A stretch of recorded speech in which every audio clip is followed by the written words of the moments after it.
We get right to our talk of the tape. The Fed and your money and what happens to it now. CNBC contributor Josh Brown along in just a bit to answer that very question. But first, let's ask DoubleLine founder, CEO, and Chief Investment Officer Jeffrey Gundlach. He's with us once again in a CNBC exclusive on this Fed Day. Jeffrey, welcome back. Nice to see you again, Scott. Yep, it's good to see you as always. I want your reaction first and foremost to this decision, which our own Steve Leisman says was, quote, pretty hawkish for the outlook. How'd you see it? It started out very hawkish. Jay Powell's first sentence is we're strongly committed to bringing inflation down to 2% pretty much on a consistent basis. We got more work to do.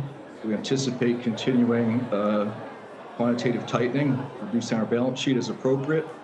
And then he, I don't know, 90% of the way through that statement, he repeated those exact same points almost verbatim again. But there was also a balance on the other side, which is reflective of the fact that the Fed realizes that they were way behind the curve. Jay Powell himself said so today, that when we got started, the problem was the pace was important. You'll remember I've somewhat facetiously said that the Fed should raise 200 basis points way back, and I guess it was May, and they basically did. I mean, they did two and two-thirds bites, I guess. But I think that's what's really important here is the movement on the yield curve, because the Fed now thinks that they're going to have the Fed funds rate at 5.1% or so on the dots. And yet the Fed funds rate is already above the 2-year Treasury yield. And what tends to happen in these Fed sequential or rapid hiking cycles is the 2-year Treasury, as I've talked about many times before, leads the way. The Fed ultimately comes in a little bit reluctantly following the 2-year. And after multiple rate hikes, the 2-year Treasury is all the way long, is above the Fed funds rate. They're playing catch up. And then the 2-year Treasury peaks out and the Fed funds rate keeps going up. And that's exactly what's happening here. So we now have the Fed funds rate above the 2-year Treasury. We have many recessionary indicators, including the leading economic indicators, the PMI for manufacturing, the housing market, of course, lots of these indicators, sentiment, and so forth. And Jay Powell said, I think in a moment of ad-libbing, he brought back the Mr. Magoo kind of thing I talked about earlier this year. We said we're going to feel our way when people were trying to query as to whether they would contemplate a 25 basis point hike. He sort of said, we're going to feel our way. I mean, they're getting pretty close to that 5.1, even if they ultimately make it there, and I don't think they're going to. I actually, my intuition is that they're going to be highly encouraged by the inflation data on the headline CPI for the next 6 months. It's going to come down. It's already come down 200 basis points since the middle of the year. And it'll have gone, by the time we get to the May print, we think that prints in June, we think that the CPI will have gone from a peak of 9.1 a year earlier down to maybe 4.1. And I think the Fed, and that's just because where commodity prices are and where the base effects from last year rolling off some very big monthly numbers. And we now are getting decelerating monthly numbers on the CPI, and I'm having a hard time figuring out why they're supposed to reaccelerate with the Fed funds rate where it is today. So I think that the bond market has completely priced in the fact that inflation is peaking out and going down, and yields are down very substantially. I'm surprised people don't really talk about this. I mean, the long bond yield is down something like 90 basis points. The 10-year Treasury yield is down 75 basis points. And even the 2-year Treasury yield is down 50 basis points.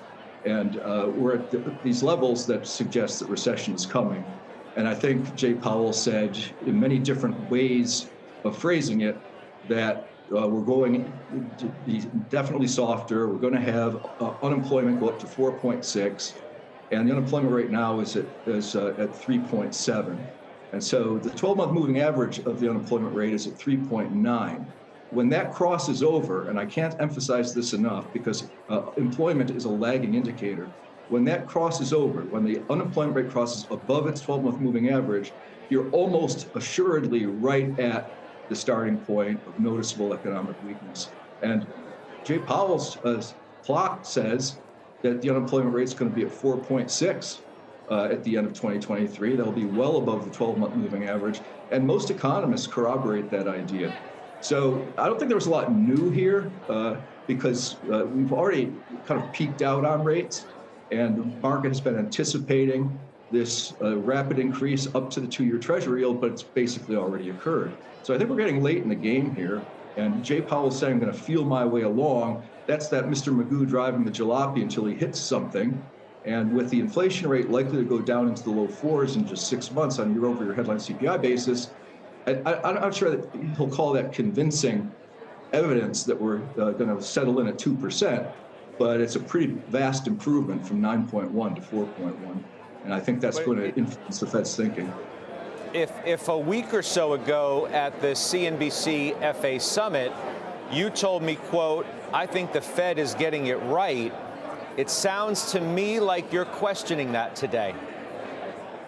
No, it depends what your definition of right is. I actually think the definition of right is that we raise the unemployment rate and we make more progress, and we aren't afraid of the stock market treading water at best. And we're not afraid of 0.5% real GDP, which sounds to me like an arbitrary number. It sounds a lot like a negative number for 2023 when the Fed itself says 2 years in a row of 0.5. They're not shy. They're admitting the fact that they want the economy to slow down and they want wages to not be rising. One thing weird on wages is Jay Powell said he wants really strong wage increases, but he wants wage increases that are consistent with 2% inflation. Well, what wage growth is consistent with 2% inflation? Sounds to me like it's probably 2%. So I'm not sure that's really strong wage growth, but it'll take some work in terms of unemployment rate going up to get wage growth to be consistent with 2% inflation. It also sounds to me, as you reference this so-called disconnect between what the Fed is saying and what the market believes will actually happen, it sounds to me today, listening to you, that you think the market is right and the Fed will ultimately have to come to where the market is. Is that correct? Absolutely. I mean, the price of money, the interest rates, are the market. Dots, predictions of maybe what will happen in the future, dots are cheap. You can say anything with dots because you're not committing to anything. So when you say 5.1, I think it's a tip of the hat to their commitment to getting the inflation rate down, that they're willing to raise that terminal rate. In fact, Jay Powell said it's possible they're going to raise the terminal rate further, perhaps, at the next meeting. Of course, he's not committed to that. I think that's very unlikely when you start to see these inflation trends starting to become much happier. I mean, in the last 2 months, what's really happened is we've had CPI miss on the downside on the monthly number. And that's what's stoked some of these relaxations in the markets with rates going down.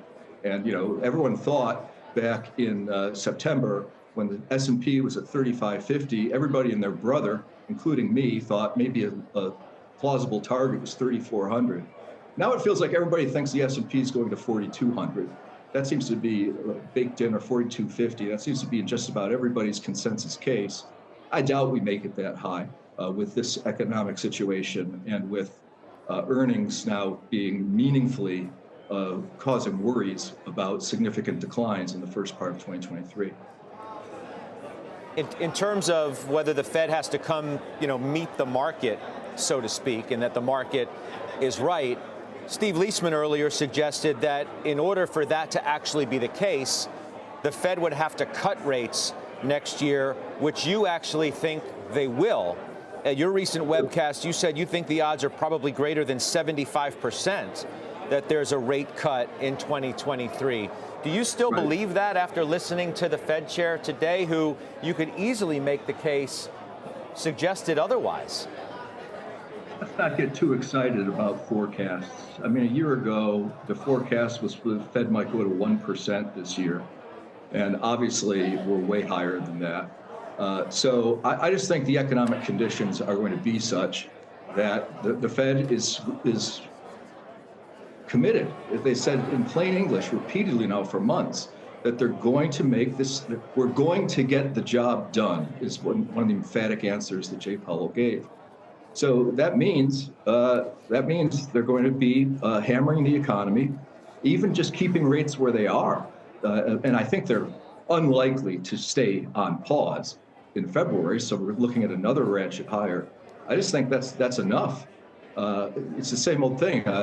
We started out with paint or get off the ladder back in February, March of last year. Now I just feel like maybe they're supposed to take a pause. I laugh about that Crown Royal ad where they're taking shots in a bar and the referee walks in, blows a whistle and says, everybody, your next drink is a water. And I feel like we've been doing metaphorically a lot of shots here with these Fed funds rates going up. And I think the Fed's starting to realize that want to feel their way, sit back, but the economy is going to weaken. I think that's already happening on many fronts. And that's, at some point, they're going to realize that growth and jobs and other things are more of a concern than they're feeling now balanced against the inflation rate, because the inflation rate is relaxing. So you're suggesting that you don't think the Fed should do any more hikes at all after today? I think they should not do any more hikes after today. I've been, as you know, I say this like a mantra, the Fed follows the 2-year Treasury. And the 2-year Treasury is below the Fed funds rate right now as we're speaking, Judge. So I think, they'll probably do another 25. But I thought it was very interesting to kind of feel our way, wait and see attitude. But once that inflation rate dips, and I want to say one more thing about inflation. The inflation rate forecast is that you're going to get the inflation rate down to about 3% or 2.5% even by the end of next year. And then everybody's forecasts predict that's going to just stop right there and go dead sideways for the next 3 years, which is completely implausible. The inflation rate never goes dead sideways. Even when it's in something of a range of 100 basis points or so, it's bouncing all around.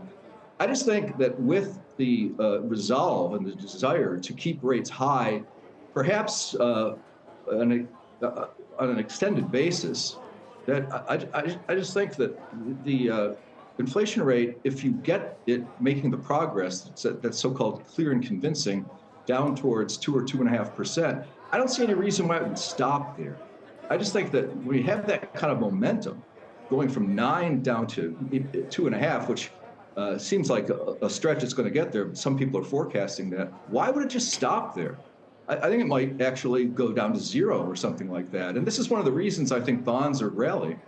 The bond market knows inflation's coming down. The bond market knows that the Fed has gone a long way and the variables are long, the effects are long and variable. And we've done a lot of work here, and we don't have a clear accelerant in any sector of the economy. But what sector of the economy is supposed to really keep momentum going? This is why the Fed is basically a 0 GDP forecast. And once that starts to happen, I think you start thinking about easing rates. And when the yield curve's inverted, it's a signal every time that the economy is weakening and the Fed is at the end of the tightening cycle. It seems as though so many are talking about the degree to which inflation is coming down, except for Jay Powell himself, where he says today, quote, "We've made less progress on inflation than anticipated. Ongoing hikes are appropriate. Continue to see risks to inflation as to the upside." He even used the words himself, tighter for longer. Early in the statement, there was talk about, food prices, energy, things that are obviously coming down. Is he missing something? He just wants to maintain the inflation fighting credibility that he fought so hard for back in the summer and at the Jackson Hole thing and at some of his past couple of meetings ago. I don't really understand why he says we're not making progress on inflation. He should have said that a year ago.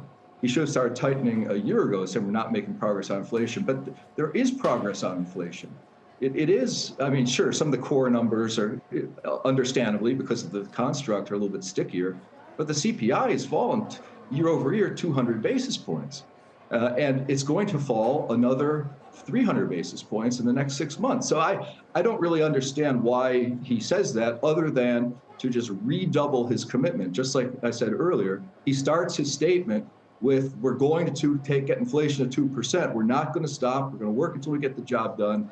And I think it's a little bit, I don't know, self-deprecating that he says we're not making progress on inflation at this point, because I saw Gary Cohen on a show earlier. I thought he made a really good point. He said, 8 months ago, we were talking about lumber, right? We were talking about container ship prices.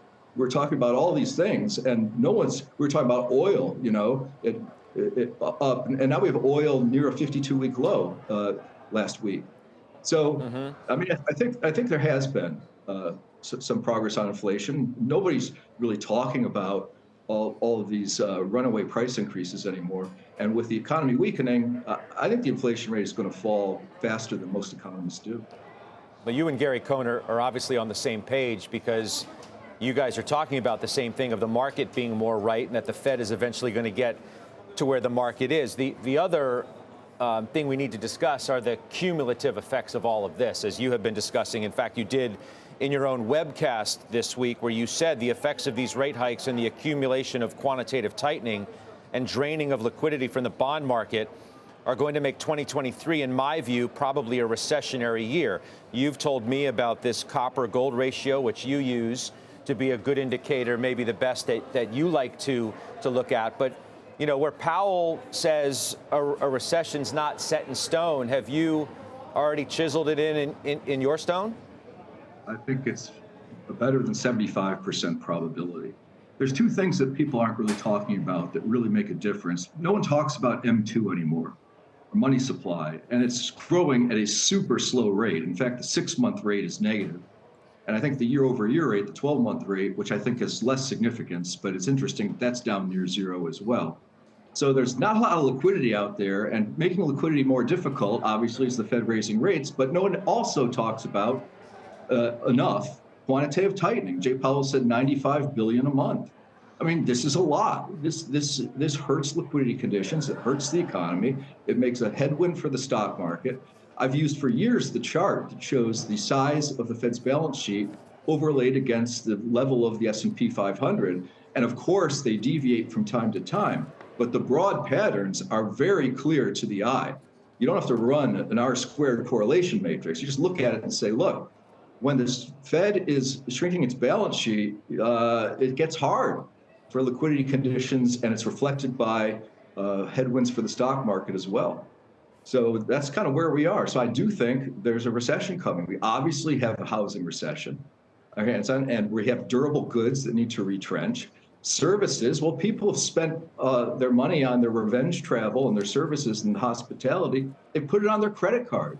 We've had months and months of increasing credit card balances, revolving credit being used increasingly every month sequentially.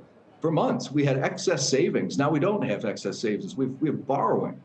So I just think the conditions are very late cycle, and just about everything looks that way except employment, but it's a lagging indicator. And when that unemployment goes above its 12-month moving average, that's sort of recessionary. So what's strong in the economy? It's the labor numbers, and more recently, the spending on services.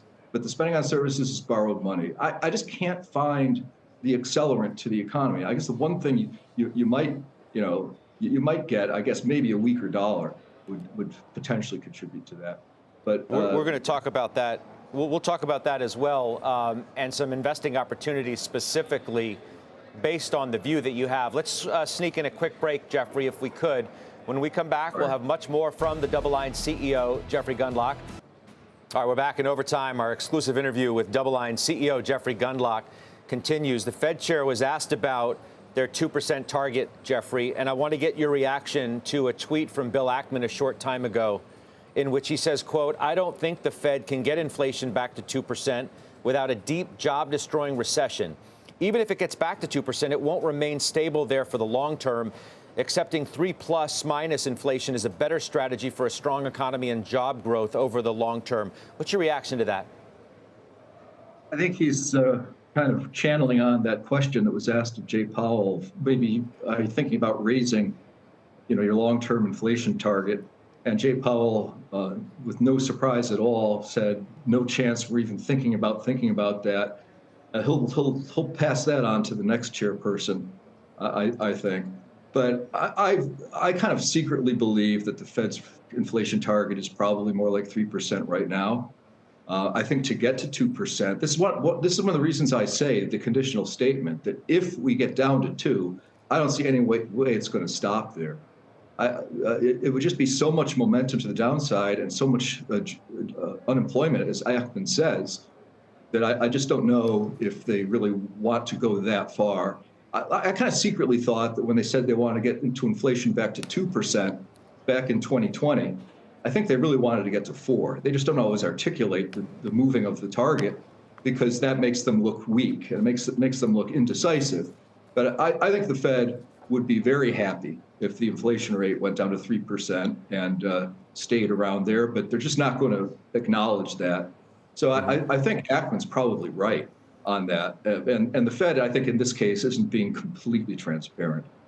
Interesting. So let's talk about specific investment ideas. Dave Zervos, who was on the prior program, said there are more interesting opportunities in credit than equities. You can get equity-like returns in parts of credit right now without taking on equity risk, certainly looking into the new year. That obviously plays right into your wheelhouse, and knowing you and what you do for a living, I'm sure you would agree with that. But what is the most interesting part of credit right now, if you believe, like he does, that opportunities exist there better than they do in the stock market? Yeah, first of all, I do agree with Zervos on that. And I've been talking about that exact point for the past couple of months, that you had incredibly different opportunity set in the fixed income market today than where you had a year ago. A year ago in fixed income, to get 5% yield, you had to leverage junk bonds and hope you didn't get any defaults because their yields were around 3.5. You had to leverage them almost 50% to get there. And roll forward to a couple of months ago, and there were double-digit yields all over the place in the bond market, and you had already had a 50% drawdown on the long-term treasury, and those things happened simultaneously. So interest rates went up, making bonds more attractive. Of course, inflation went up too, so you have to factor that in. But yields went up, and the spreads on credit product widened, in some cases, pretty dramatically, for example, in emerging markets. And so I started to advocate at that time a mix of long-term treasuries together with some of these exposed credit sectors, so double B corporates, single B corporates, some sort of structured products, some commercial mortgage-backed securities. When you say things like commercial mortgage-backed securities or consumer receivable asset-backed securities, people immediately, break out in hives. They say, oh, but that's the area of the economy that could be stressed during the recession. Of course it is. That's why they're cheap. Things get cheap when there are obvious risks. Where you have problems in fixed income is when there are risks, but you don't see them or they aren't being contemplated. Now, some of that strategy that I advocated has worked pretty well. I mean, already, treasuries, long treasuries are up, 12% or so since then because the rates are down significantly. And the credit market spreads have come in as well, leading to some like 8, 10, even 12% returns in just 2 months out of fixed income. So the super low-hanging fruit isn't there anymore, but I still think it's a top quartile type of attractiveness, particularly versus stocks. You facetiously, Scott, said that knowing what I do for a living, I'm going to, of course, say bonds have opportunities on a risk-adjusted basis, but it's not true that I always say that. In January of this year, I talked about how overvalued the S&P was on a valuation basis versus its own history of like PE ratios and stuff. But I said at that time, they were very cheap to bonds because the yield on bonds was so ridiculously low entering this year that as overvalued stocks were versus their own history, bonds were even richer. Well, that's completely changed. So you've gone now to a situation where you can get an income stream from a mix of long treasuries, which protects you from the recession. So it allows you to own some of these credits. You can easily put together an 8% yielding portfolio, which is fairly balanced in terms of its risk. It's gone up in price in 2 months, so it's not as attractive as it was. But that's about 4 times the income stream off of stocks. And you're buying bonds now because the prices are down so much. I mentioned that the 30-year Treasury had a 50% drawdown. It's now more like 40%. Still, it's a big drawdown. So you can put things together. And when you buy bonds at prices of 50 or 60 or 70, you have tremendous upside because bonds have this natural ability to go back to par. If they're going to pay back, they're going to go back to par. And so you have tremendous upside opportunities while having 4 times the income flow. And I have to believe that if the credit part of the portfolio does badly because of recessionary risk, I think it'll be offset by treasuries. But I also think that stocks will go down more than this bond kind of concept, mixing treasuries with sort of single B, double B opportunities in the credit market. And I would also add emerging markets at this point in time. I think fundamentally we still think they're challenged, but I like the fact that the dollar has peaked out. And that peak is getting quite convincing. And we're starting to see foreign stocks doing better than U.S. stocks in recent weeks. And we're starting to see emerging markets put up some pretty big numbers, but they fell so far. I mean, they were down like 30%, and they put up a month in November of something like 7%. But still, that dollar trend is very critical to investment allocation. I've been talking to you for 2 years probably about the time will come when emerging markets are effective. I think that emerging market debt should be part of that mix. That should be part of the credit piece of the barbell portfolio of long-term treasuries and these credit opportunities. I think it outperforms stocks on a risk-adjusted basis. I think your worst case really is a mix like this does about the same as equities. I think that's probably your worst case. Interesting. No, I just figured I was giving you the ball right at the rim, sort of asking the so-called bond king about whether he thought there were better opportunities in credit than equities. That's all. Hey, Josh Brown is here with me on the set, Jeffrey, and he'd like to ask you a question as well.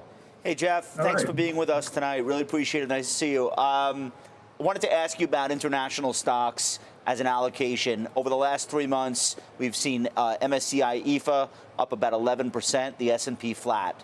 Very surprising. We don't see that often. A lot of that is probably the unwind of the dollar rally. Do you think that sort of thing might have legs? And do you think that's kind of an extension of the value versus growth rotation? Should we not get too excited about that? Or could it be a sign of something bigger? Because for the last 10 years, EFA has lost again and again and again versus SPY. It would be really interesting if we get a prolonged stretch where that trend goes in the other direction. What do you think? I think the growth value thing has reversed from the 2020 extreme a pretty large amount. And so that reversal seems to be more complete than the one on non-US stocks, in particular emerging market stocks. European stocks, if you hedge out the currency, which would have been pretty important over the last 2 years, have actually outperformed the S&P 500 moderately. But emerging markets are very cheap, and the dollar unwinding is clearly essential to emerging markets reversal, as you correctly referenced. And I think the dollar reversal has tremendous legs. I think it has legs because the Fed is incrementally going to be more dovish than other central banks. They're going to be more dovish than they think, quite frankly. So I think that's there. And the budget deficit in the United States is going to be going up again, not only because of the losses at the Fed now and the interest rates the Fed is paying on Fed funds rates and stuff like this are higher than the balance sheet portfolio. So that's going to be contributing to the deficit. The Fed used to be sending money to the Treasury Department. Now they can't send money to the Treasury Department. And of course, the recession will be a deficit problem. And the deficit situation is going to be a real issue in the next recession. And I think that's going to be weigh pretty heavily on the dollar. The dollar, you're absolutely right, Josh. The international stocks lost over and over and over again. And we got to this place where the U.S. stock market was supported tremendously on free money and speculation. I think I would actually just look at Bitcoin to underscore how much speculation is behind the price movements and how much speculation was behind the stock market, Bitcoin, and everything else in response to all the government money. I wish the government would stop stimulus just outright. And as Gary Cohen pointed out, they're not really there yet. I wish they would be. It would make Jay Powell's job a lot easier. But I think I would advocate non-U.S. stocks. I bought some European stocks a couple of years ago. They haven't hurt me at all. They haven't really helped very much. But I think if you're looking for asset allocation for a real investor, I'm not talking about for the year 2023.